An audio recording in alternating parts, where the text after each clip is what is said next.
Bueno, muy buenas noches a todos. Gracias por acompañarnos hoy. De parte de la Universidad Anáhuac y del Grupo de Interés en Geriatría, SWIG, y el Grupo de Interés en Traumatología y Ortopedia, ASTOE, les damos a todos ustedes la más cordial bienvenida a nuestra ponencia de hoy, Manejo de fractura de cadera en el adulto mayor, impartida por el doctor Rubén García Linash. Esperamos sea de agrado para todos. Y antes de comenzar, les pedimos por favor que para mantener armoniosa la sesión, mantengan todos sus micrófonos y cámaras apagadas. Y de igual manera, si surge cualquier duda, les pedimos por favor que las escriban en el chat. Nosotros se las haremos saber al doctor al final de la ponencia. Una vez, muchas gracias. Y les doy la palabra a Andrés para que introduzca al doctor. Primero que nada me gustaría presentarles al doctor Rubén García Linash. Él es médico cirujano egresado de la Universidad Anáhuac, México Norte. Realizó la especialidad de ortopedia y traumatología en el Hospital Ángeles Mosel. Actualmente es miembro activo de la organización AOTrauma. Ha realizado y participado en múltiples publicaciones en revistas médicas, tanto nacionales como internacionales, así como en capítulos de libros de traumatología. Es profesor adscrito de la materia de ortopedia del internado de pregrado del Hospital Ángeles Mosel y actualmente labora en Grupo Ángeles. Bienvenido, doctor, y adelante. Andrés, hola a todos, muchas gracias por la presentación. Es un gusto para mí estar una vez más con ustedes, hablando de este tema, que es un tema que creo que es de interés para cualquier especialidad, no solo geriatría y ortopedia. Es un tema que debe de manejar a la perfección, al menos en primera instancia, el médico general. Por lo tanto, me parece muy bueno que hablemos de esto, las fracturas de cadera en el paciente geriátrico. Entonces, si les parece bien, comenzamos. Durante la presentación me gustaría hacerles algunas preguntas. Pueden ir levantando la mano por si alguien de ustedes quiere participar. A mí me gusta hacerlo interactivo, pero esta pandemia nos tiene un poco amarrados y no se puede hacer tan interactivo como me gusta a mí. Entonces, si alguien quiere participar, levante la mano para ir respondiendo algunas de las cosas que les voy a ir diciendo. Entonces empezamos, la que sigue, por favor. Bueno, quiero que sean honestos. Yo, cuando llegan mis internos ahí al hospital, siempre les pregunto que saben dónde está la cadera. Ustedes no quiero que respondan ahorita aquí al grupo, quiero que piensen si realmente saben dónde está la cadera, porque me ha tocado escuchar cada barbaridad. Y créanme que es normal no saber cuál es la cadera. Partiendo desde ese punto, no podemos hablar de fracturas de cadera si no decimos dónde están las caderas. Entonces, por culpa de nuestra querida actriz Shakira, muchos de nosotros confundimos la cadera y creemos que el huesito de la cadera o las caderas cuando bailas es la pelvis. Y no, la pelvis es una cosa y la cadera es otra. Muchos de ustedes van a decir, esto es una tontería, eso yo ya lo sabía porque soy estudiante de medicina. Yo tengo internos y de la Anáhuac, no voy a decir nombres porque a lo mejor los conocen o a lo mejor están ahorita conectados, que me han dicho que la cadera es la pelvis. Vamos a partir de ahí, ¿les parece bien? ¿Qué es la cadera? La que sigue, por favor. Ok. Vean ustedes aquí, necesito señalar, no se ve ahí el cursor, ¿verdad? Tuvimos algunos problemas técnicos con la presentación, pero bueno. Si alguien de quien tenga el cursor me podría ayudar a señalar la cadera, va a ser examen para él, a ver si él sabe dónde está la cadera. En pocas palabras, exactamente, lo que les quiero señalar, en esa zona de ahí, donde está la cabeza del fémur y el acetábulo, esa es la unión coxofemoral. Eso es la cadera, porque muchas personas creen que la cadera es toda la pelvis. Entonces, si nos vamos a la parte de arriba, a los huesos ilíacos, eso es la pelvis. Nada más la articulación, esa es la cadera. Para muchos es obvio, pero quería aclararlo desde un principio. Cuando yo era chiquito, mi mamá me decía que los pantalones se ponían a la altura de la cadera. Y muchas mamás, yo escuchaba que decían eso, incluso algunos sastres. Y eso es cierto. ¿Le puedes dar a la que sigue, por favor? El resultado sería ¿no? Porque ahí está la cadera. Los pantalones no van a la cadera. Eso decía la mamá de Cantinflas también. Y pues no es cierto, los pantalones no van a la cadera, van a la altura de la pelvis. La que sigue. Entonces, una vez aclarado, vamos a empezar. Aquí me gustaría, yo sé que el tema es de adultos mayores, solamente me gustaría hacer una pequeñísima mención en los pacientes jóvenes. Hay dos tipos de edades en las que se puede presentar la fractura de cadera y son dos cosas completamente diferentes. Cuando se presentan adultos mayores es por fragilidad ósea, es por osteoporosis, son pacientes ancianos, tienen hueso patológico y por lo mismo viene una fractura. Son pacientes que generalmente son arriba de 65 años, aunque nos podemos encontrar sorpresas. Los pacientes jóvenes, por otro lado, son pacientes que son por traumatismos, por alta o muy alta energía, más bien, accidentes automovilísticos, esas motos traicioneras asesinas que han fracturado muchas caderas, luxado muchas caderas. Normalmente cuando son jóvenes, lo que se fracturan, cuando se luxa la cadera, es la cabeza. En los adultos, en los mayores de edad, adultos mayores, lo que se va a fracturar es el cuello o las fracturas intertrocantéricas. Ahorita las vamos a ver. ¿La que sigue? Bueno, como les decía, la epidemiología es en su mayoría arriba de 70 años, aunque lo podemos ver desde los 65, como les dije. Incluso he visto fracturas de cadera por osteoporosis en 60 años, 59 también. Es más común en mujeres.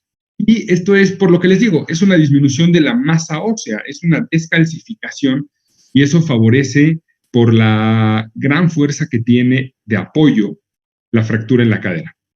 ¿La que sigue?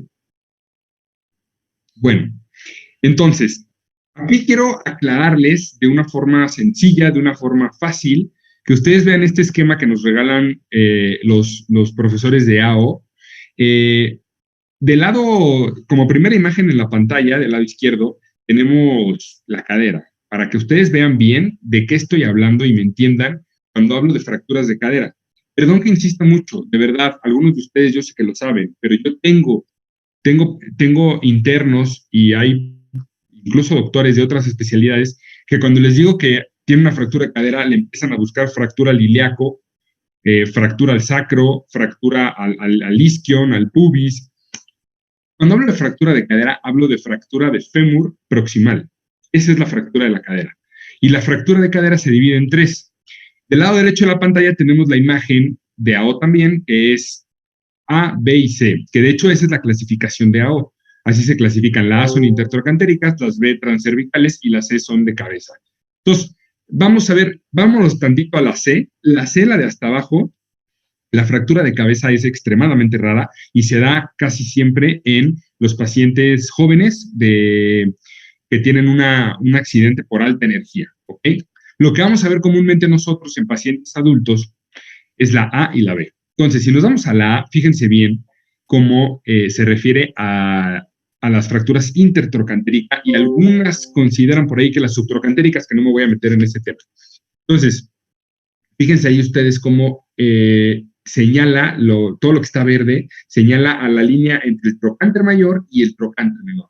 Y se va hasta la línea de abajo del trocánter menor. Entonces, todas esas fracturas las vamos a clasificar como fracturas intertrocantéricas. Nos vamos a la B, que es un poquito más raro, son más comunes las intertrocantéricas. En la B tenemos las fracturas transcervicales, es decir, las fracturas de cuello. Fíjense cómo está abajo de la cabeza, pero arriba del trocánter, ¿ok? Y aquí lo que delimita, o la diferencia entre esto, es la cápsula también. Vamos a ver ahorita eso. La que sigue, por favor. Esto es, hay dos tipos, ¿no? Las intracapsulares y las extracapsulares. ¿Qué es la cápsula? Para todos los que no saben, la cápsula es un tejido que está alrededor de todas las articulaciones que tenemos en el cuerpo, absolutamente de todas. Y esa cápsula sirve para contener el líquido sinovial. Todas las articulaciones tienen cápsula, todas las articulaciones tienen líquido sinovial. Aquí podemos ver la representación de la cadera, cómo tiene ahí un conjunto de ligamentos que está rodeando la cápsula y todo eso que ven ahí lleno de ligamentos, todo eso, ahí está la cápsula. Entonces, las fracturas pueden ser intracapsulares o extracapsulares. Si son intracapsulares, estamos hablando del cuello y la cabeza. Si son extracapsulares, estamos hablando de las transtrocantéricas, ¿ok? Esto es para que se sigan ubicando de qué estoy hablando. Cuando nosotros empezamos a tocar el trocánter mayor, el trocánter menor, estamos saliendo de la línea de la cápsula. ¿ok? Y es muy importante la cápsula también en cuestiones quirúrgicas. Más adelante, los que se deriven, más bien los que hagan esta preciosa especialidad, van a darse cuenta que la cápsula es súper importante en el momento de hacer una cirugía de este tipo. ¿La que sigue? Perfecto. ¿Qué hay con la anatomía vascular? No me voy a poner aquí a preguntarles anatomía porque no es el caso, pero la cadera tiene una irrigación muy importante y una irrigación especial. Es decir, tenemos una arteria, las arterias circunflejas, son las que van a darle irrigación a la cabeza. Una vez que nosotros tenemos una fractura especialmente de cuello, tenemos un aporte, tenemos una interrupción al aporte sanguíneo y son contadas las horas para que la cabeza se necrose. No es tan rápido, tampoco es un tema de vida o muerte, pero sí no tarda mucho en necrosarse la cabeza, entonces tenemos que actuar relativamente rápido. Ahorita vamos a ver por qué.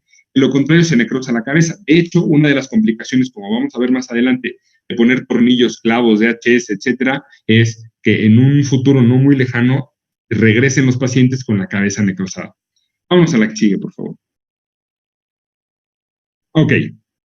¿Cuál es el mecanismo de lesión? Es lesión, y ya estoy hablando específicamente de los ancianos, es lesión de baja energía, ¿ok? Normalmente son pacientes que están parados y pueden recibir un golpe directo, pueden hacer una torsión femoral, o incluso pueden caerse y luego fracturarse. Aquí mucho de lo que se trata de ver es qué fue primero, el huevo o la gallina. ¿Qué fue primero, la caída o la fractura? Pueden ser las dos. Si es mucha la fragilidad ósea, generalmente primero es la fractura y luego la caída. Pero hay pacientes que se caen y se fracturan por el golpe. ¿Okay? Entonces, este es el mecanismo de lesión. Recuerden que esta es de las fracturas que son de baja energía. Si nos vamos con jóvenes, son de muy alta energía. Sigue, por favor. Perfecto. Si alguien de ustedes quiere participar, este es el momento para hacerlo. Si alguien quiere hablar y decir cuál es la clínica, por qué está así, qué estoy tratando de decir en esta diapositiva. Si alguien de ustedes quiere, adelante. Si no, sigo yo. Si estuviera presente, les preguntaría y lo señalaría, pero bueno. Como no se puede, a ver, aquí. Ajá, a ver. ¿Gaby? Gaby. Sí, Doc. ¿Ya me escuchan? Sí, dinos, Gaby. Según lo que he estudiado, es un acortamiento del miembro afectado y una como rotación lateral o externa. Perfecto. ¿Cuál de las dos está fracturada, la derecha o la izquierda? En este caso, la derecha. Perfecto. O sea, porque la posición es demasiado lateral, porque la otra podríamos ver que sí está lateral, pero como que digamos que es normal, ¿no? Exacto, está en una rotación lateral fisiológica y la otra está en una rotación lateral exagerada. Y si vemos en la primera imagen, está un poco acortada, ¿no? Sí, igual. El miembro pélvico está cortado. Oye, Gaby, ¿te acuerdas cuáles son los músculos? ¿O le preguntamos al que sigue? Yo creo que al que sigue, Doc. Vale, pues. Gracias, Gaby. ¿Alguien que sepa cuáles son los músculos que están provocando esto? Porque cuando tenemos una fractura, y esto apréndanselo para todas las fracturas que hay, cuando tenemos una fractura, normalmente los músculos van a deformarla. Si vemos, por ejemplo, una fractura supracondilia, una fractura de supracondilia femoral, que es fémur distal, y normalmente vamos a ver que el fémur, el fragmento proximal va a estar hacia abajo. ¿Por qué está hacia abajo y no hacia arriba? ¿Cuáles son los músculos que los deforman? Lo mismo, aquí tenemos una fractura. Entonces, tenemos fuerzas deformantes, fuerzas musculares deformantes, ¿ok? ¿Alguien sabe cuál es el músculo que cuál es el músculo que da la rotación lateral y cuál es el músculo que acorta? ¿O ya es pregunta de R1? ¿Nadie? 81, ¿nadie? Ajá, por acá hay uno, a ver. ¿Gaby? A ver, venga. ¿Puede ser el cuadrado femoral? No es ese. No es ese. El cuadrado femoral, aunque es rotador, no es ese. ¿Alguien más? O ya les digo yo. Bueno, quien da el acortamiento es el psoas, ¿ok? Acuérdense que el psoas flexiona. El psoas es quien da el acortamiento y el glúteo medio, es quien da la rotación lateral. Pregunta de pase de visita, de internado y de residencia. Ya lo saben ustedes. Bueno, vamos a la que sigue. Ok, vean ahí. Está clarísimo, ¿no? Creo que esa imagen está un poquito más clara que la pasada. Vean cómo está rotada y acortada. Entonces, normalmente esto vamos a ver, aunque ojo, hay pacientes que no llegan así. ¿Okay? Hay pacientes que están muy dudosos. Ahorita vamos a ver un caso clínico. La que sigue, por favor. Bueno, ¿qué vamos a hacer? Me interesa mucho, ahorita vamos a hablar de clavos, de placas, de estas cosas, porque es parte del tema y como conocimiento general ustedes tienen que saberlo, pero no me interesa tanto que me digan que van a operar a un paciente y le van a poner prótesis o le van a poner clavo. Me interesa más esto, me interesa más que ustedes en un servicio de urgencias, cuando le hablan al ortopedista, le digan, doctor, de un paciente que sospecho que tiene una fractura porque tiene un acortamiento del miembro pélvico derecho con una rotación lateral y por eso le pedí una placa, una AP de pelvis en la cual yo veo una fractura en ta. Eso es lo que me interesa que hagan. Ya con eso hicieron de más. Créanme, muy pocas son las personas que saben manejar a estos pacientes. Rayos X, AP de pelvis, nada más. Es todo lo que tienen que hacer. Por ahí en los libros dice, tienes que pedir un perfil falso y una lateral de cadera. Eso ya son planificaciones quirúrgicas mismas que no tenemos por qué hablar de eso ahorita. AP de pelvis, listo, no hay más. Si esto es como tip, si ustedes dudan, porque a veces es muy difícil ver las fracturas de cadera, si ustedes dudan, pueden darle rotación interna, 15 grados, no más, 15 grados de rotación interna, y a veces se alcanza a ver mejor la fractura. Ahora, el problema es, a un paciente fracturado, dale 15 grados de rotación, no va a estar nada contento contigo. ¿Cuándo vamos a tomar tomografía, resonancia o gamografía? Estas tres son las que están en los libros y por eso se los puse. Jamás en mi vida he visto una gamografía o una resonancia para un paciente fracturado. Una tomografía sí, porque hay fracturas que tienen componentes acetabulares que son muy raras y sí debemos de tomar tomografía para reconstrucción y para poder tomar una decisión. La resonancia también está indicada, pero es muy raro. ¿Ustedes se imaginan tomarle una resonancia a un paciente de 70 años fracturado de cadera, que aparte esos pacientes generalmente vienen descompensados por otras cosas, tomarle una resonancia de media hora, 40 minutos, que aparte no se puede mover? O sea, son unas cosas que los libros dicen, pero cuando llegas a la práctica y te dicen, vas a hacer esto, no entiendes el por qué. La que sigue, por favor. Ok. ¿Alguien que me diga dónde está la fractura? Sin miedo, no pasa nada. Todavía se pueden equivocar. Alguien anímese. Es del Vean lado bien la derecho. imagen. Sí, ¿Eh? perdón. ¿Sí? Del lado ¿Manuel? derecho. ¿Perdón? Se encuentra en el lado derecho. ¿En dónde? En el trocante mayor. Es ¿La ves en transcervical. ¿Perdón? Transcervical. Sí, es transcervical, ¿no? Esa es la cosa con la cadera, que es difícil. Esta paciente no solo tiene fractura, tiene una coxartrosis bárbara.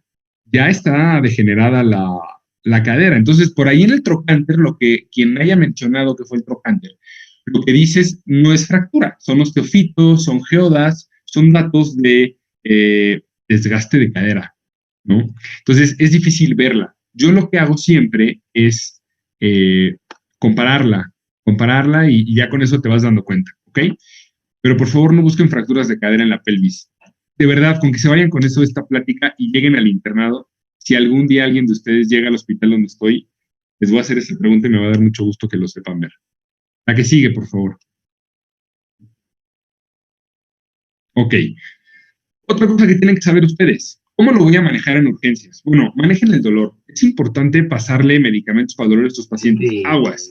Los viejitos... De envidia o comparación, por decir, pues, porque ¿cómo voy a decir yo?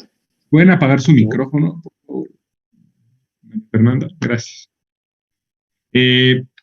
Los viejitos, acuérdense que son pacientes que tienen diabetes, que tienen hipertensión, que tienen trastornos metabólicos, que tienen electrolitos por arriba, por abajo, hiponatremia, hipernatremia. Entonces, son pacientes que llegan descompensados, pacientes que hay que tratar. Entonces, no podemos llegar y decirles, pásenle ketorolaco, pásenle, o en el camino, cuando hablan los familiares, ¿no? Vele dando un Celebrex. No. ¿Por qué? Porque tenemos que cuidar los riñones, tenemos que cuidar el estómago, ¿no? A veces A veces a los ortopedistas se nos olvida que el paciente no es una cadera, el paciente es un ser humano. Y entonces de repente queremos ya meterlo a quirófano y se nos olvida que tiene 200, 100 de TA o que tiene 375 de glucosa. Entonces, bueno, esos son los pacientes de cadera, con eso se van a enfrentar. Por eso lo que les digo, manejo del dolor, siempre manejen el dolor. Siempre, siempre, siempre, y grábenselo. Ya se acabó la época en la que la medicina la manejaba una sola persona y él operaba apéndice, operaba pie y operaba cabeza. Eso ya no existe. Entonces, siempre internista, cardiólogo, geriatra, a quien ustedes quieran. Estoy hablando como ortopedista, obviamente, y lo mismo va al revés. Si el geriatra es el que lo está recibiendo, bueno, obviamente a la cirugía la tiene que hacer un ortopedista. Entonces, es un manejo en conjunto, ¿ok? Tenemos que hacer una buena valoración preoperatoria. Tenemos que ver qué hay detrás de esa cadera. Profilaxis antitrombótica. Muchos dirán, pero la vas a operar, ¿no? Entonces, ¿por qué le voy a dar un anticoagulante? Porque en nuestro país, y ya lo verán, existen los hospitales públicos y los hospitales privados. Si tú vas a un hospital privado, en mi hospital, un paciente con fractura de cadera, en 10, 15, 20 horas lo podemos estar operando, si no es que antes. Es de volada. Más bien es por el ayuno. Y la prótesis llega rápido y tenemos quirófano disponible y tenemos material, el paciente tiene seguro y listo. Ahorita con lo del COVID es todo un tema porque hay que esperar el resultado del COVID, etcétera, ¿no? Pero estoy hablando normalmente. Cuando roté por los hospitales públicos, cuando fui al ISSSTE, cuando estuve por ahí en alguno del IMSS, veías que los pacientes estaban con fractura de cadera 2 o 3 semanas esperando su cirugía. ¿Tú crees que no le vas a poner una profilaxis antitrombótica 2, 3 semanas? Claro que se la vas a poner, si no el paciente va a hacer una TEP. Entonces es importante considerar la profilaxis antitrombótica. Tracción cutánea. Yo tengo maestros que dicen que la tracción cutánea ya no existe, que eso es de la historia, y a otros que dicen que sí. Yo soy de los que cree que no se debería de utilizar. ¿Pero por qué? Porque tenemos acceso a las cirugías rápidas. Es la tracción cutánea, es la imagen que están viendo ahí. Es poner costales, cubetas con arena, soluciones envueltas en tela, y eso, hacer una tipo polea con el circulito que está en la cama. ¿Para qué? Para vendar el miembro pélvico y jalarlo. Eso va a hacer que si los fragmentos, no sé si me están viendo en la imagen, pero si los fragmentos están así, se van a alinear. Y eso les quita el dolor a los pacientes, ¿ok? Entonces, el desplazamiento lo alinea y les quita el dolor a los pacientes. Esta tracción, hay 2 tipos, la cutánea y la esquelética. La cutánea es esta, que es una venda, y la esquelética es poner un clavillo en el calcáneo o en el fémur y eso jalarlo, ¿no?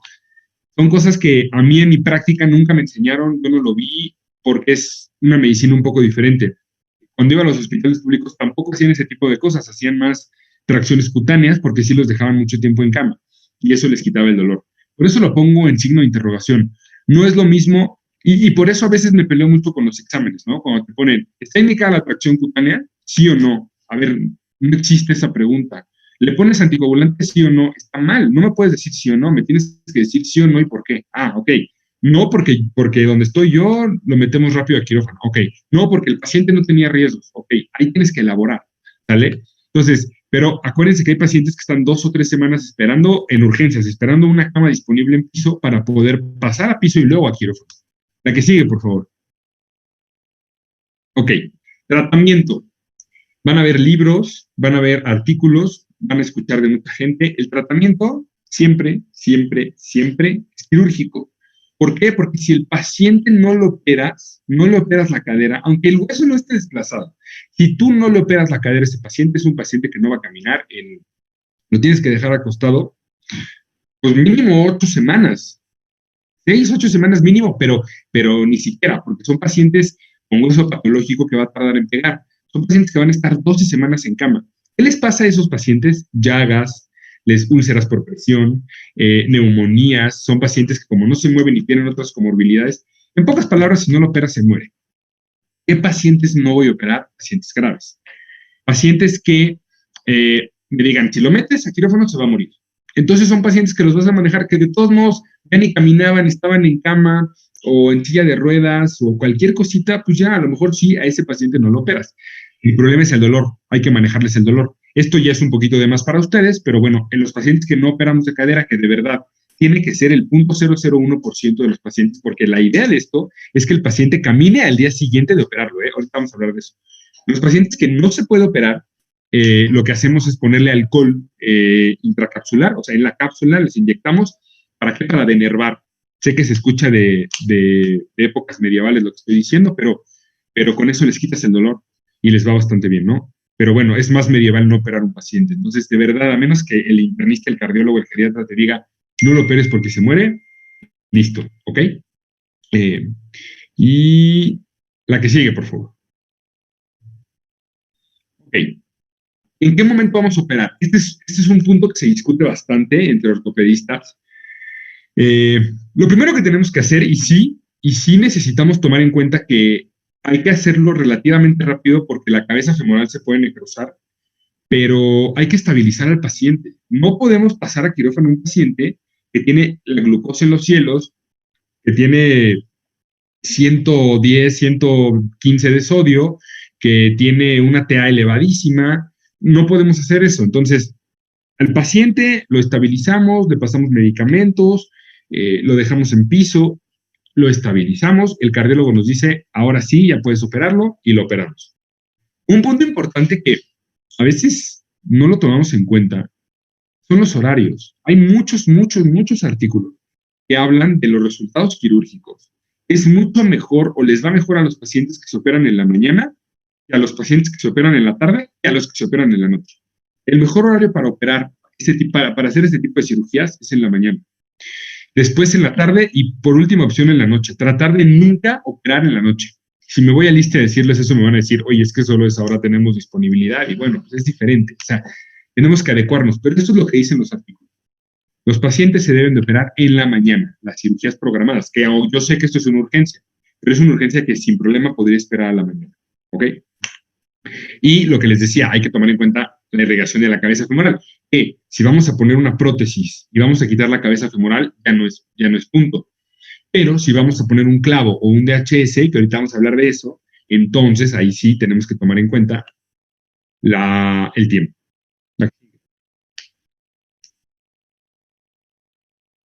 Ok.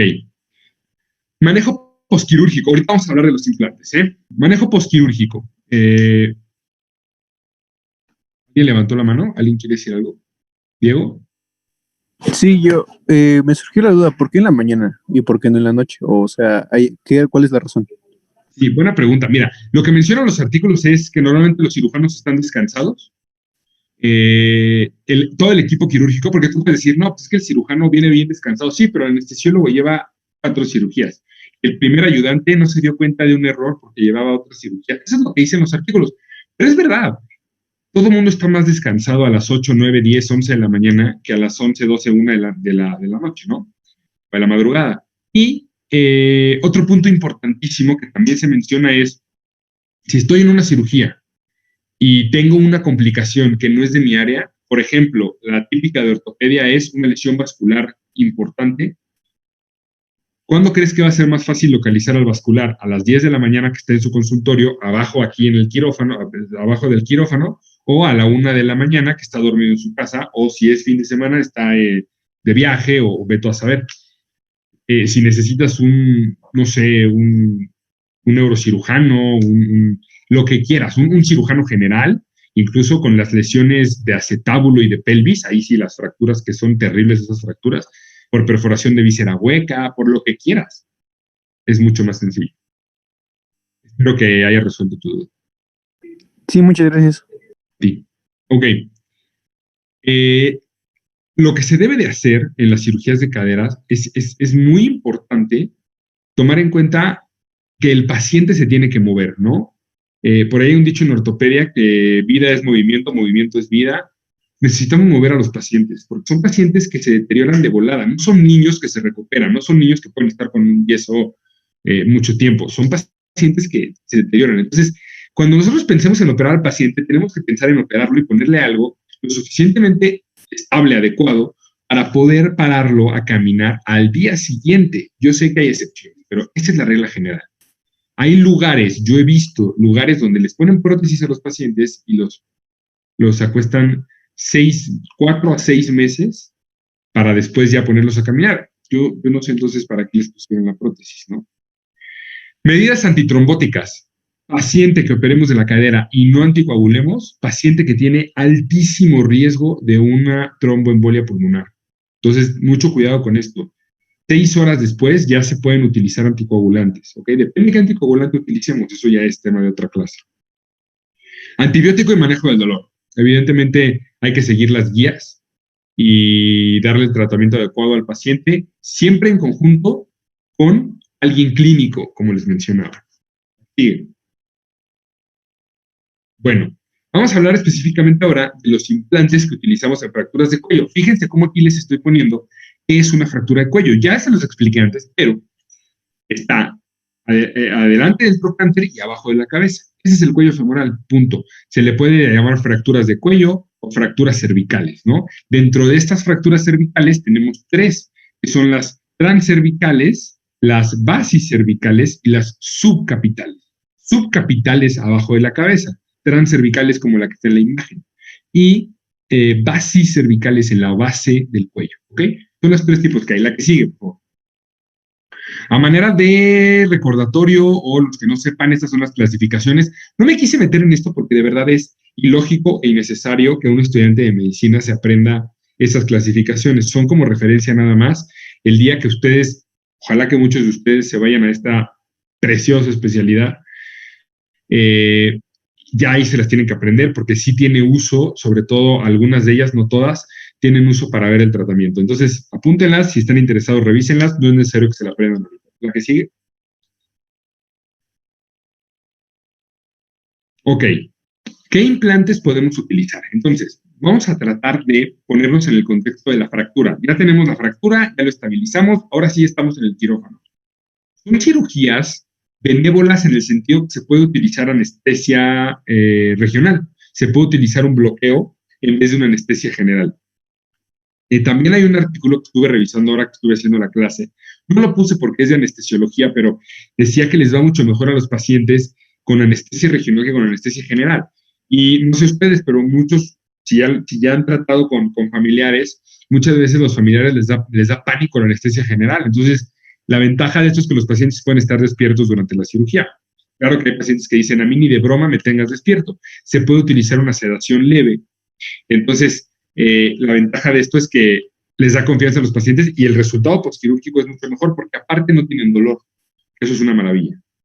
Los tornillos canulados son, cuando digo canulados me refiero a que la parte en medio del centro del tornillo es hueca. Entonces, yo puedo pasar una guía, un pin guía, que es como un clavillo Kirchner, si no lo han visto es un clavillo muy delgadito, como el que está en el tornillo que está abajo, atravesándolo. Entonces pasamos ese clavito y después, ya que nos gustó viéndolo en fluoroscopía, ya nos gustó cómo quedó, ya pasamos el tornillo. Con 3 tornillos que pongamos es más que suficiente. Con esto podemos darle una buena estabilidad a la fractura e incluso para ponerlos a caminar al día siguiente.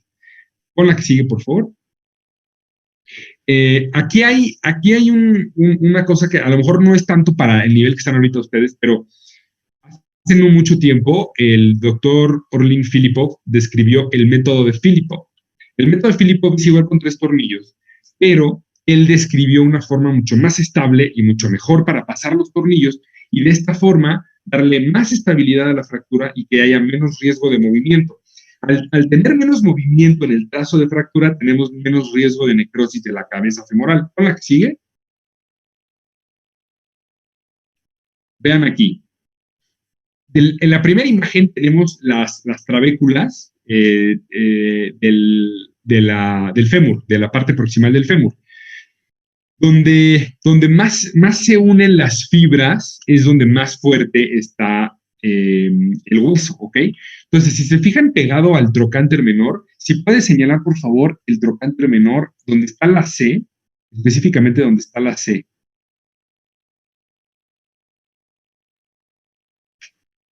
Ajá, ahí. ¿Ves? Todo ese sombreado, síguelo, por favor, hacia abajo.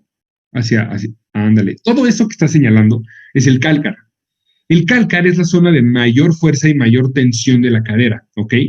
El cálcar, recuérdenlo, ya más adelante, porque la gente se confunde, no es el trocánter menor. El cálcar es anteromedial, no posteromedial, como el trocánter menor. El cálcar es la parte más fuerte de la cadera. Entonces, Filipov lo que describió fue, ahora sí vamos a la imagen del lado derecho, yo les había presentado una imagen donde teníamos 3 tornillos, donde se colocaban como el azul y como el blanco, y colocaban otro más por ahí en el mismo sentido. Filipov lo que hizo fue ponerle el rojo, y dijo, voy a ponerlo pegadito al cálcar, y después voy a poner los otros 2, primero el del cálcar, luego los otros 2, ¿y qué creen? Súper estable.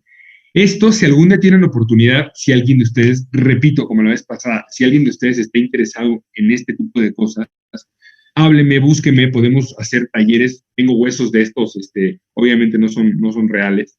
Y para que ustedes vean, la primera vez que yo vi esto dije, ¿cómo esto va a detener una cadera? En cuanto lo agarras y lo tratas de mover, te das cuenta que es una locura. No se puede mover. Entonces, todos los que estén interesados, de verdad, escríbanme. Y no en esto, en cualquier cosa, en ir a ver pacientes, lo que sea, me avisan. Entonces, esto es lo que describió Filipov. Sé que probablemente me estoy metiendo de más, pero bueno, es para que les interese y vean que esto es apasionante. La biomecánica que se usa aquí es increíble, aunque haya gente que crea que somos carpinteros. Bueno, sí, un poquito, pero también tenemos algo de ciencia como esto. Es algo muy interesante. La que sigue, por favor. Ok. En estas fracturas es impresionante la controversia, ¿no? Hay ortopedistas, sobre todo los ortopedistas de AO, defienden a muerte poner tornillos, ¿no? Dicen, a ver, ¿por qué le estás quitando algo biológico? ¿Por qué no le pones una prótesis?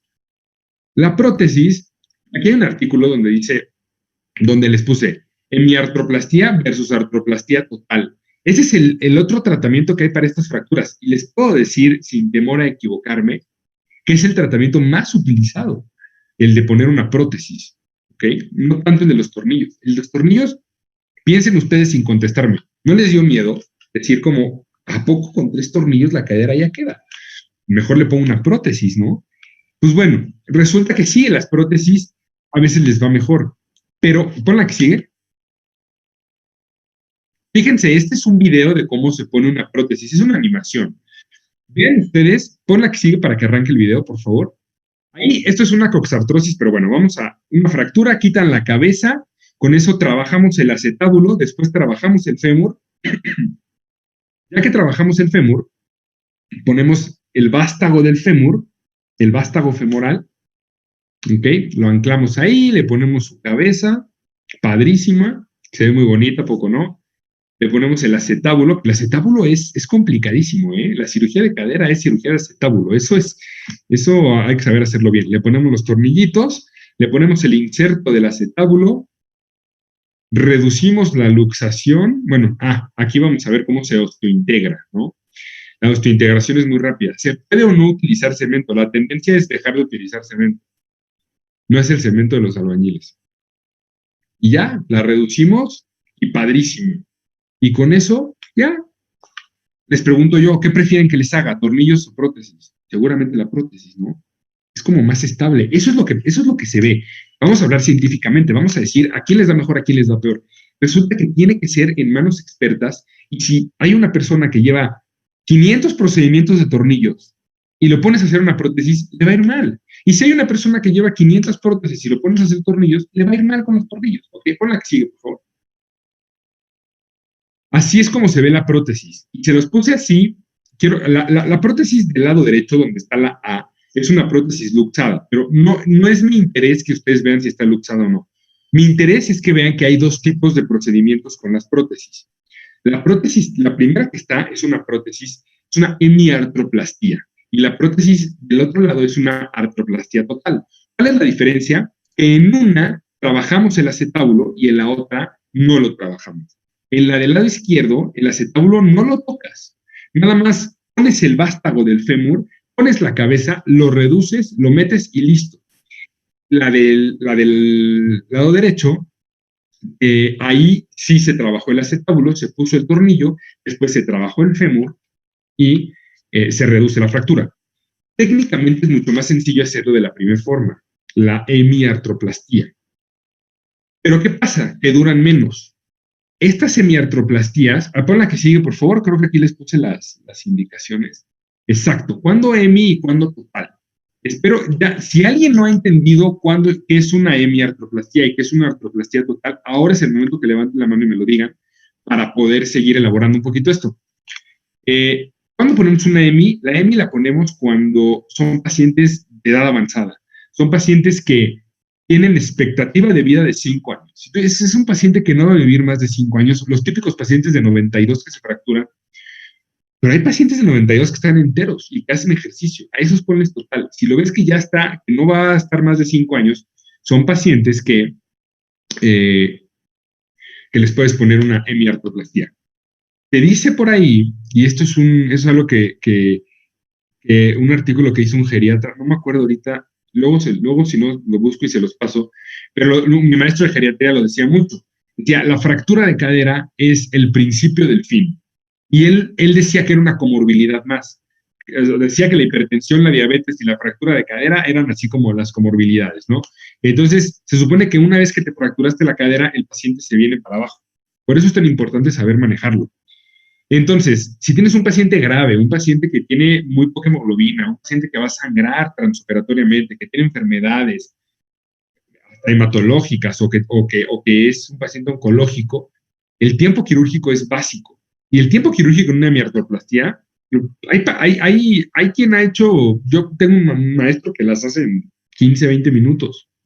Y la otra si te tardas 1 hora, hora y media en manos expertas. Y la demanda funcional. Si tienes un paciente, por ejemplo, eso es otro tema, pero los pacientes jóvenes que les ponemos prótesis de cadera, les ponemos la total. ¿Por qué? Porque la total dura mucho más. Entonces, si la demanda funcional es importante, hay pacientes que se operan la cadera y te dicen que quieren seguir haciendo bici, corriendo, yendo al gimnasio, pues les pones una total, ¿no? Entonces, hay 3 tratamientos para las fracturas de cuello.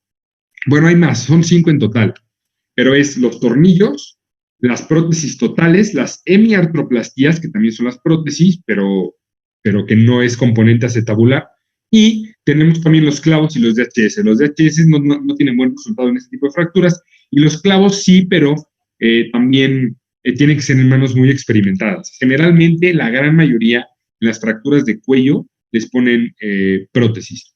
Si les preguntan en algún examen, yo les diría que en fracturas de cuello contestaran prótesis, en fracturas transtrocantéricas contestarán clavo o DHS. Vamos a la que sigue. Ok. ¿Qué pasa? Si ponemos tornillos, las complicaciones son que pueden no consolidar o lo que les decía. Pones los tornillos, pero te tardaste mucho en la cirugía, en operar al paciente, o la otra es que pones los tornillos, pero te quedó un poquito, se mueve la cabeza, etcétera, entonces se va a necrosar, ¿ok? O la otra, como cualquier otra fractura, que no consolide. Y en la prótesis, bueno, también en los tornillos se puede infectar. ¿Cuál es la ventaja de los tornillos? Es percutáneo. Tienes que hacer incisiones mínimas, chiquititas, donde pase nada más el tornillo y listo. Es raro que se infecten, pero puede pasar. Y en la prótesis, la complicación es que se luxe. Ahora, las prótesis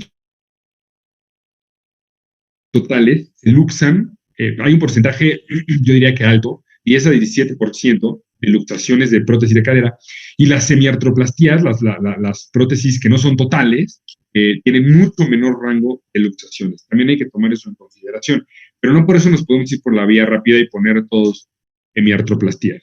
Aquí sigue. Vamos a hablar de las fracturas intertrocantéricas. Vean ahí cómo esta fractura va del trocánter mayor al trocánter menor. Recuerden que acuérdense que todo en el cuerpo tiene un porqué. Y si ustedes ven un hueso de un recién nacido, van a ver que el trocánter mayor, como que no está bien formado. Con el paso del tiempo se va formando. ¿Nunca se ha puesto a pensar por qué tengo esa saliente ósea ahí? ¿O por qué tengo la saliente ósea del hombro, en el manguito rotador o en el codo? Pues es por una cosa que se llama, a los que les gusta la física, fuerzas de Wolf.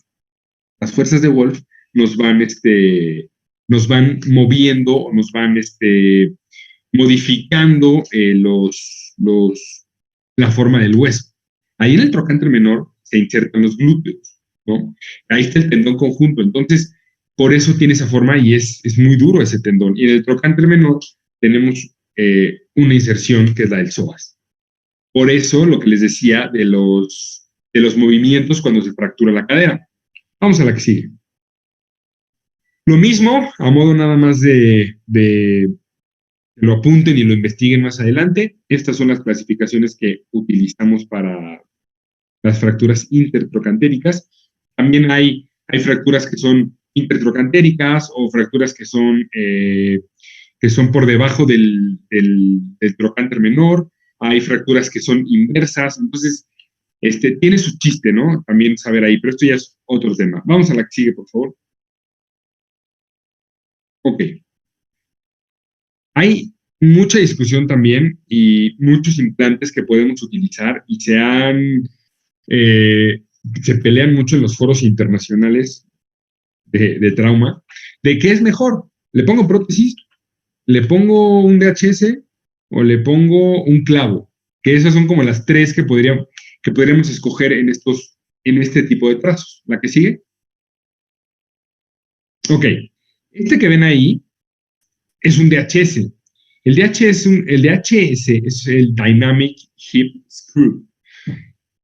Es un implante que se utiliza mucho en hospitales públicos. Y yo creo que también es un poco por moda, porque en los hospitales privados se ve más el clavo. Pero este es un excelente implante.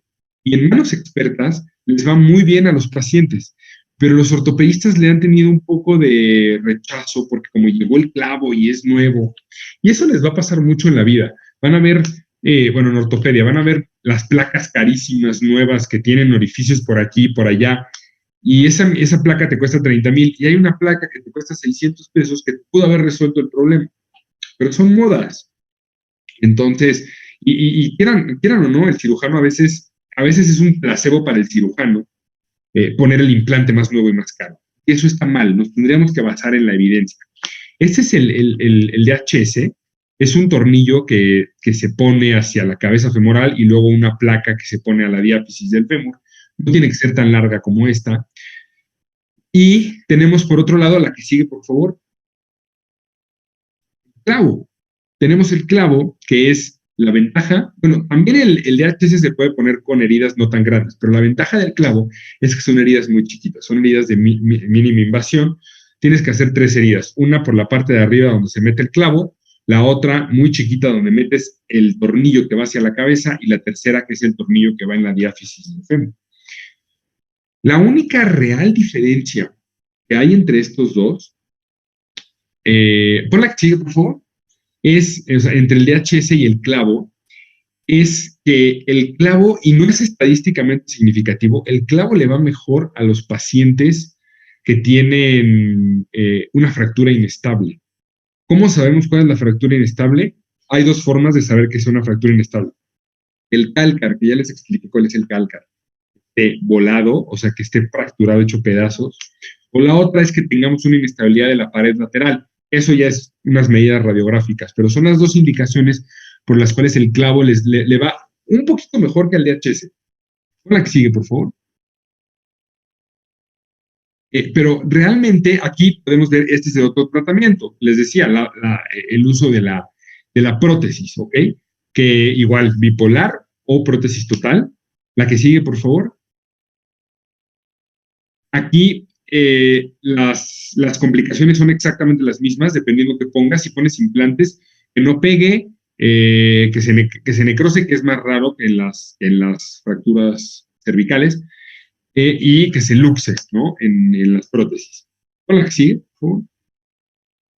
Entonces, esta es como algo que quiero que se lleven a casa. La conclusión sería esta. ¿Cuál es el mejor implante? El mejor implante va a ser el que tú sepas poner.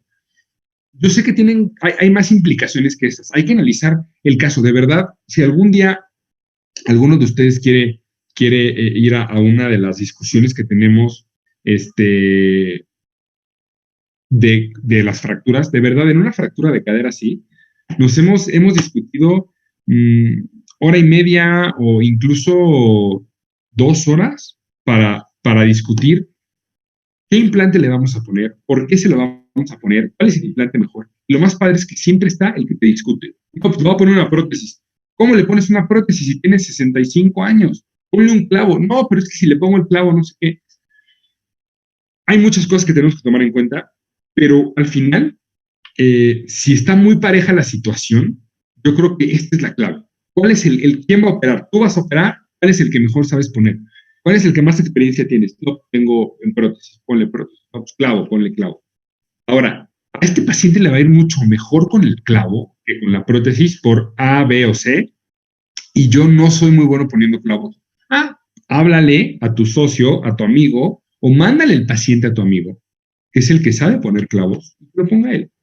Aquí tenemos que pensar en el bien del paciente, no en el bien del ortopedista, ni en el lugar donde vas a ir de vacaciones, ni en el coche que te quieres comprar, porque pasa, de verdad pasa. Entonces, siempre dicen, es que la prótesis la pagan mejor. Bueno, eso no importa, es que vaya bien. ¿Qué es lo mejor? ¿Cómo es la mejor forma en la que le va a ir mejor al paciente? ¿Ok? Llévense esto a casa, por favor, y llévenselo a la vida. Hagan la especialidad que hagan. La que sigue, por favor.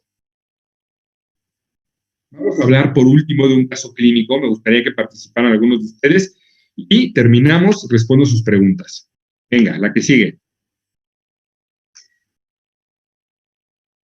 Femenino, 72 años, cae a plano de sustentación y empieza con dolor, empieza a gritar, le empieza a gritar a la familia, está durante la cuarentena, está en su casa de Cocoyoc, y le empieza a gritar a la familia que le ayuden, no puede pararse, la paran, la tratan de que camine, no puede caminar, y entonces la que sigue, por favor, inmediatamente, ahí me pueden ver ahí en la llamada por FaceTime, les digo, a ver, enséñenme los pies, no es que es la cadera, pero enséñenme los pies, quiero verlos. ¿Qué opinan? ¿Algún participante por ahí? ¿Tenemos suficiente para el diagnóstico? ¿No lo tenemos? ¿Qué dicen ustedes? ¿Alguien que quiera participar? Nadie. Ya me los encontraré frente a frente y a ver si no participan. Norma. Pues se ve el acortamiento del miembro izquierdo, ¿no? Exactamente. ¿Y qué opinas de la rotación? No se ve muy marcada, se ve pues igual que la del derecho. Exactamente, exactamente. Entonces, fíjense cómo no todo es lo que dicen los libros. Hay pacientes que ni siquiera están con acortamiento. Esta paciente, ahorita vamos a ver si es cierto que tenía una fractura, pero tiene acortamiento nada más. La que sigue. Le tomamos radiografía y ¿quién se avienta el diagnóstico? Es de cuello, ¿no, doctor? Es de cuello, exactamente. Es una fractura de cuello. ¿Qué será? A ver, alguien que se anime un poquito más allá. Les dije que había 3 tipos de fractura de cuello. ¿Cuáles? Subcapital. Parecería que es subcapital, ¿no? Ya cuando entramos, no era subcapital, era transcervical, porque esto ya es un poquito más complicado, pero tiene un piquito la cabeza que embonaba con la parte de atrás del cuello y eso la hace transcervical, pero bueno, eso ya es un poquito más avanzado. Está bien, al principio sí parecía, porque aparte la cabeza está rotada, entonces no se ve la porción de cuello. Entonces, bueno, tenemos una fractura de cuello izquierdo en una paciente de estas características. La que sigue, por favor. ¿Qué hago yo? A todos los que les haya costado trabajo ver esa fractura, a lo mejor esta no está tan oculta. De verdad, háganme caso, hay fracturas súper ocultas. Yo lo que hago es que las comparo. Hice esto, se ven de diferentes tonalidades, pero es la misma cadera, o sea, pero no es la misma paciente. Las acorté y ahí sí, ella no hay forma de moverla, ¿están de acuerdo? Eso, los familiares como que a veces no la ven y les explicas así, porque los familiares también les dicen, está fracturada la cadera y andan por acá arriba en el hueso pélvico buscando la fractura. Entonces, recuerden que comparar, siempre comparar, por eso les pido AP de pelvis y no les pido AP de cadera, ¿ok? La que sigue. Entonces, después de estabilizar a la paciente, que no hubo mucho que estabilizarle, pasa a quirófano y ahí lo primero que hacemos es sacar la cabeza. Vean ahí esa imagen comparativa. La cabeza se saca, se mide y con eso vemos el tamaño de la cabeza que se le va a poner como prótesis definitiva. Esa que ven ahí es la prótesis definitiva. La que sigue. Ese es el vástago femoral. Vean las características, vean cómo está hecho. Tiene ahí unas hendiduras que es para la osteointegración. Una vez que te ponen a estudiar estas cosas, es interesantísimo. Y hay un porqué de absolutamente todo lo que ven ahí. La que sigue. Ese es el quirófano. Ahí está el socio Daniel Simbrón. Y estábamos ahí poniendo la cadera. La que sigue, por favor. Este es el resultado final de la cirugía. Por ahí algunos van a decir, hay un tornillo que está ahí en la pelvis, en la endopelvis. No, no es eso. Está en la parte posterior, ahí está el segmento óseo, ahí es donde se deben de poner los tornillos y está cubierto por hueso. Vean las características, ¿no? Está el componente acetabular, están los tornillos, tenemos la cabeza que se alcanza a ver ahí y tenemos el vástago. Les puse esta imagen a propósito porque les sugiero para la vida pegar las estampas de lo que pusieron para que el paciente la tenga, porque por si alguna cosa u otra, incluso si en 15, 20, 30 años necesitas hacer un recambio, el paciente no va a saber si se la pediste a esta marca o a otra marca o a la marca que sea. Eso es como un expediente, ¿no? Eso es un tip nada más. Sigue. Y vean aquí, les puedo decir que fueron 15 horas, a lo mucho, no, unas 12 horas después de la cirugía. La que sigue, así está la paciente. 12 horas después de la cirugía.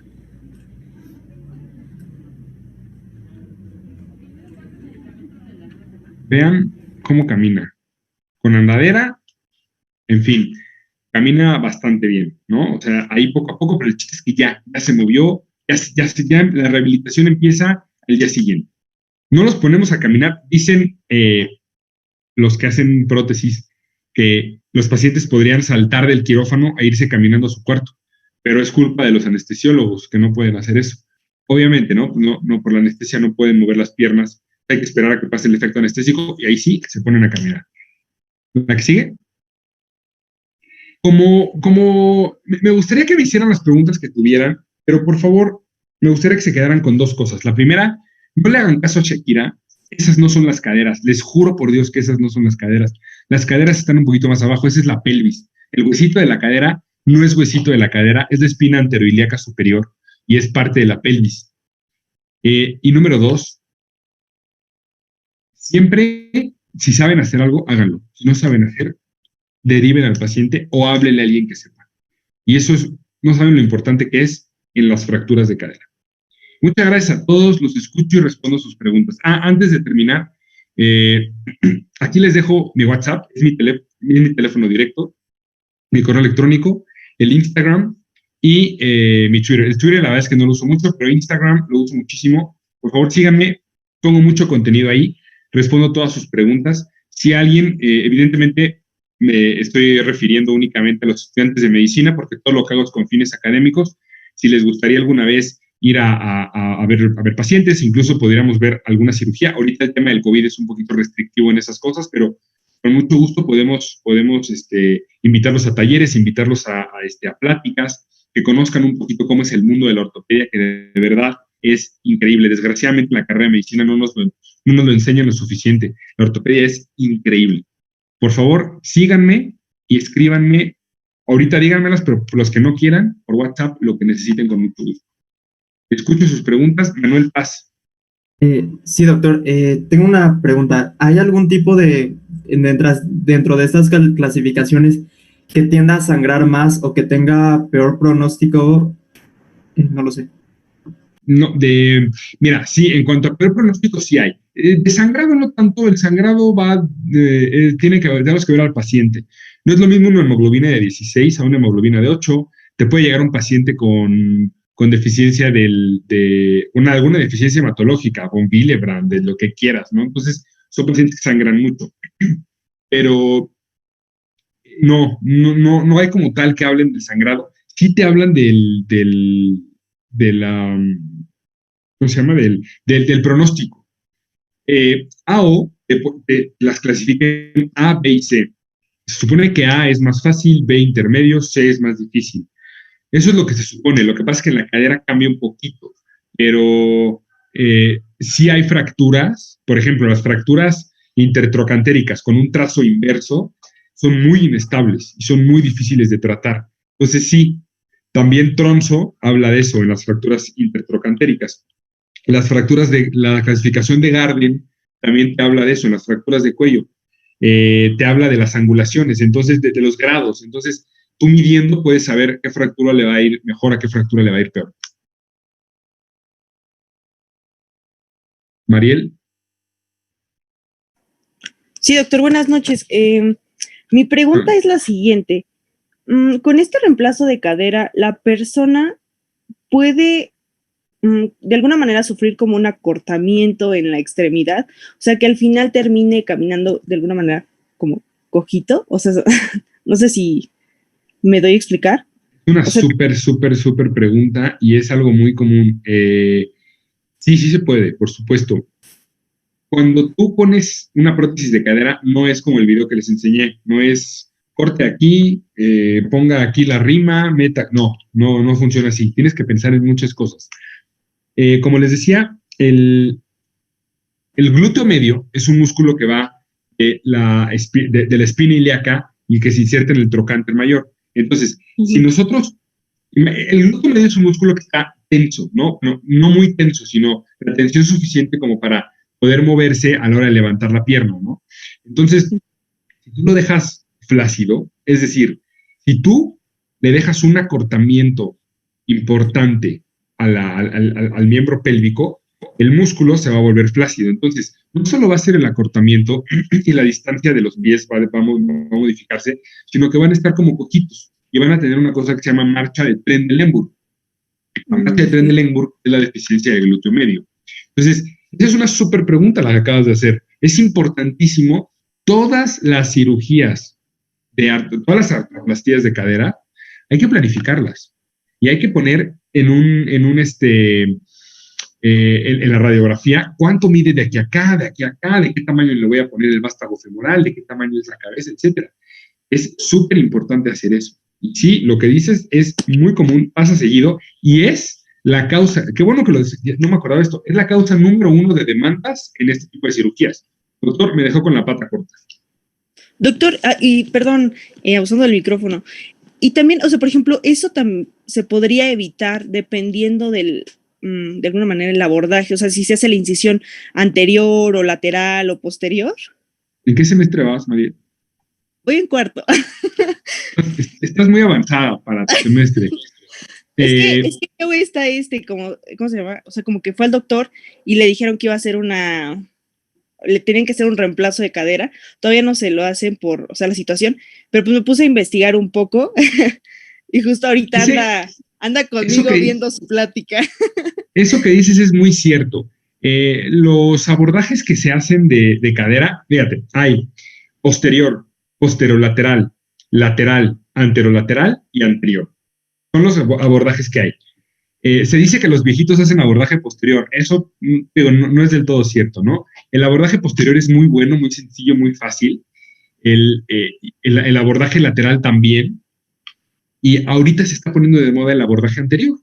El abordaje anterior está muy de moda porque los pacientes no cojean y no se luxan. Entonces es una maravilla. Ahora, ¿cuál es el catch? Pues resulta que en el abordaje posterior y en el lateral tienes que cortar tendón. Entonces cortas tendón, entras, pones y reparas el tendón. A veces por eso quedan con cojera. El abordaje anterior, aunque lleva muchos años, se está poniendo muy de moda y hay pocas personas son las que lo usan, pero es una maravilla porque no cortas nada, te vas anatómico, llegas, pones la prótesis y te sales. Lo que sí es que necesitas una mesa especial para ponerlo. Aunque se puede hacer sin mesa, pero es sufrir mucho y es muy complicado. La curva es complicada, es tardada, entonces a mucha gente no le gusta. Yo pienso que es el mejor abordaje que hay, el anterior. No cojean, no se luxan, es una maravilla. Sí, tu pregunta es muy, muy buena. Tratar de hacer los anteriores, todos los que se puedan. Muchísimas gracias, doctor. Gracias a ti. Por aquí me preguntaba Gaby Mejía, ¿cuánto tiempo se necesita rehabilitación en pacientes con fractura de cadera? Varía muchísimo. Acuérdate que los pacientes no son libros ni es una receta de cocina. La rehabilitación empieza el día siguiente. Normalmente son pacientes que en los hospitales públicos les gusta dejarles el bastón para toda la vida, pero se puede dejar la andadera por 3 semanas, un mes, y mientras que estén haciendo la rehabilitación, moviendo ya el miembro pélvico, flexionando, extendiendo la cadera, restringir algunos movimientos para evitar que se luxe, pues ya la rehabilitación es inmediata. ¿Cuánto tiempo van a necesitar? Es muy difícil saberlo. Hay pacientes que con 10 sesiones están bien, y hay pacientes que requieren 40 sesiones, pero la rehabilitación empieza luego. Dara.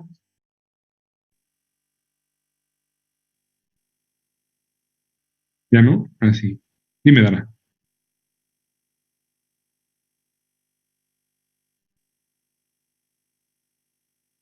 ¿No? ¿Alguien más? ¿Alguna pregunta que tengan? ¿Aline?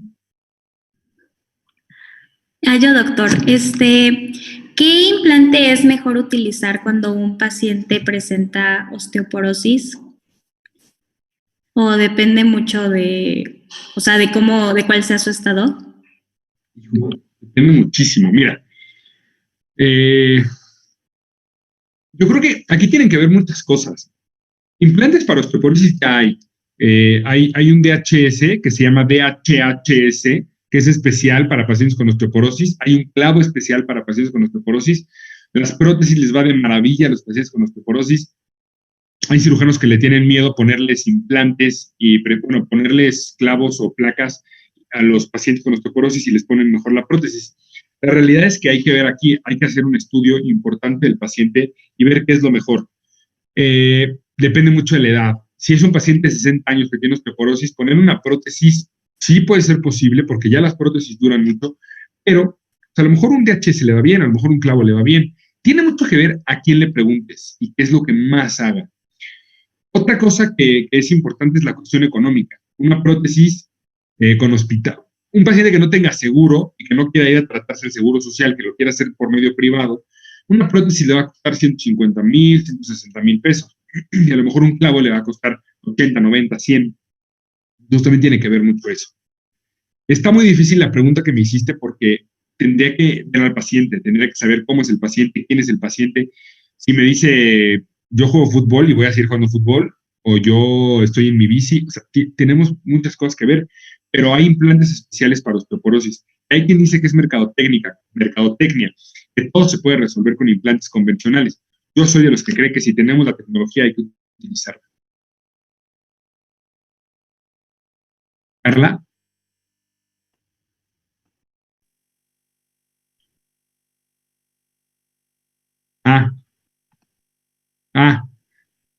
Sí. Qué tan importante es la integración ósea y el tiempo en el que se da. La integración ósea es importantísima, pero la integración ósea no nos pasa a segundo plano porque tenemos la tecnología suficiente y hacer bien las cosas como para que el paciente empiece a caminar al día siguiente, sea con clavo, sea con prótesis. La integración ósea tarda un rato, entonces los pacientes van a ir mejorando y cada vez se van a ir moviendo más, pero no porque tarde en integrarse va a dejar de caminar el paciente. Entonces, es importante, pero no tanto como escoger bien el implante. Y el tiempo en el que se da depende de la edad del paciente, también es importante, porque a menor edad es más rápido. Y también lo que me dijiste de los osteoporosis, de los pacientes osteoporóticos, también eso tiene que ver muchísimo. Con una osteoporosis va a tardar más en integrarse. Entonces hay que tomar en cuenta todo ese tipo de cosas. Ok. Gracias a ti, Eli. Carla Orozco.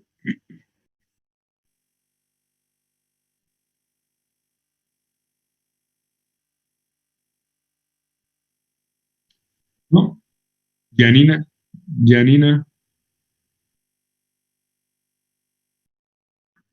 Sí, buenas tardes. Tengo una pregunta. Antes del ámbito preoperatorio, ¿se utiliza algún tipo de inmovilizador para el paciente? Muy buena pregunta. Depende mucho. Normalmente no, es muy difícil inmovilizar la cadera. Tendrías que usar una férula pelvipodálica, que sí la puedes utilizar, te va hasta la pelvis y llega hasta el pie, pero mira, depende mucho. Si te vas a tardar en operarlo, a lo mejor vale la pena ponérsela. Hay veces, yo la verdad es que a los pacientes les digo, ¿cómo estás cómodo? Una almohada aquí, ya, listo, ¿para qué le mueves? No sé, igual no se van a mover.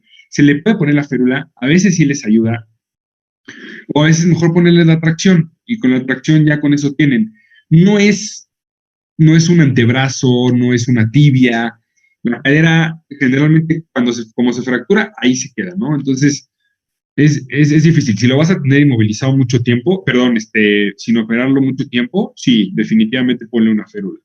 Pelvipodálica. Acuérdense, ya lo habíamos visto en la clase pasada o la antepasada, acuérdense de la regla. Para las férulas es una articulación arriba y una abajo. Pero cuando nos vamos hacia abajo, nos tenemos que ir a la última para no hacer edemas de ventana y estas cosas. Entonces, pelvipodálica. ¿Alguna otra duda que tengan? A todos los que tengan duda y sean tímidos, por favor, me pueden escribir ya sea por Instagram o por WhatsApp. Con mucho gusto les voy a contestar. Si alguien más tiene una duda, aproveche. Si no, bueno, muchas gracias a todos por estar aquí y cualquier cosa que necesiten, por favor, avísenme. Con mucho gusto vemos qué podemos hacer.